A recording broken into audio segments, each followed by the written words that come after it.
আপনারা দেখেছেন তারেক রহমান মৌলবাদের উত্থান নিয়ে খুব চিন্তিত।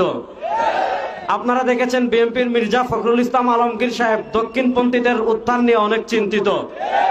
আপনারা দেখেছেন বিএনপির আরেক পাগলা আছে ফজলু, আমরা বলি এর জন্য দ্রুত ইনজেকশনের ব্যবস্থা করেন।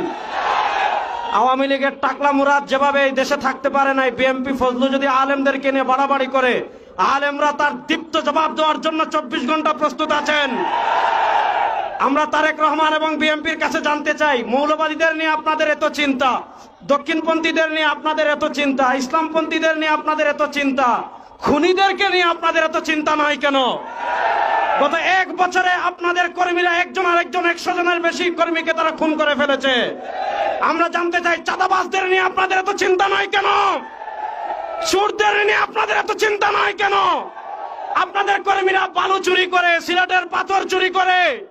সুতরাং আপনারা মৌলবাদদের নিয়ে চিন্তা করতে হবে না, ইসলামী রাজনীতি নিয়ে চিন্তা করতে হবে না, চোর ডাকাত সন্ত্রাসদের নিয়ে চিন্তা করেন।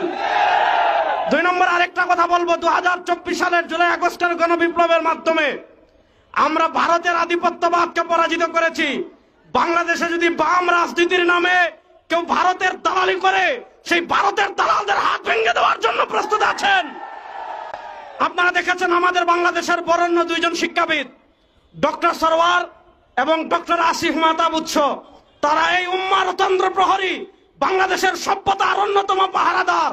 তাদেরকে বাংলাদেশের একটা কুলাঙ্গার তাদেরকে হত্যা করার হুমকি দিয়েছে।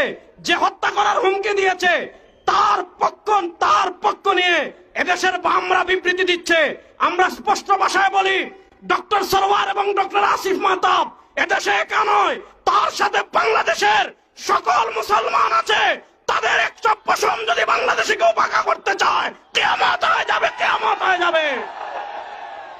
আমরা যেই নিয়তে তাহাজ্জুদ পড়ি, ওই নিয়তে ইসলামী আন্দোলন করি। আমরা যেই নিয়তে রোজা রাখি, ওই নিয়তে আমরা ইসলামী আন্দোলন করি। যেই নিয়তে নামাজ পড়ি, ওই নিয়তে ইসলামী আন্দোলন করি। আমরা আদর্শের রাজনীতি করি। আদর্শের রাজনীতি কখনো 1-2টা আসনের জন্য বিক্রি হতে পারে না।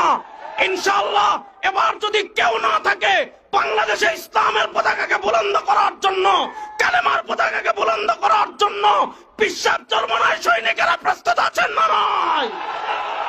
আবার আপনাদের সাথে দেখা হবে ইনশাআল্লাহ। আসসালামু আলাইকুম।